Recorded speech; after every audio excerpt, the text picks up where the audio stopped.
எங்கள் வீட்டிலேயே எல்லாருக்கும் முன்னாடி எந்திரிக்கிறது நான் தான். எல்லாரும் தூங்குனதுக்கப்புறம் தூங்குறது நான் தான். இந்த லைஃப் எனக்கு கஷ்டமாக இருக்கா அப்படின்னு கேட்டால் எனக்கு கரெக்டாக சொல்ல தெரியல. ஒரு சில நாட்களில் என்னால் காலையில் 4:30க்கு எழுந்திரிச்சு வர முடியாது.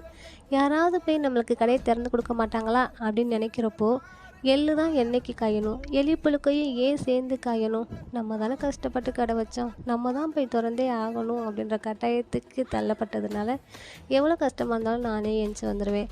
இதில் ஸ்டார்டிங்கில் தம்பி நான் எழுந்திரிக்கும் போது அவனும் எந்திரிச்சிருவான். அவனையும் தூக்கிக்கிட்டே கடையை மெயின்டைன் பண்ணுறது ரொம்ப கஷ்டமாக இருந்துச்சு. இப்போ கொஞ்சம் நாள் ஆக ஆக அவனுக்கு விவரம் தெரிய ஆரம்பிக்கிறதுனால அவங்க அப்பாவுக்கு கூட சேர்ந்து அவன் தூங்கிக்குவான். 7:30க்கு மேலே தான் தூக்கிட்டு வருவாங்க. அது ஒரு ப்ளஸ்ஸாக இருக்குது எனக்கு. ஒரு விஷயம், இது நான் தானா அப்படின்னு என்னாலேயே நம்ப முடியலை. அந்த அளவுக்கு என்கிட்ட நிறைய மாற்றங்கள். என்னுடைய பாஸ்ட் வேறு, ப்ரெசண்ட்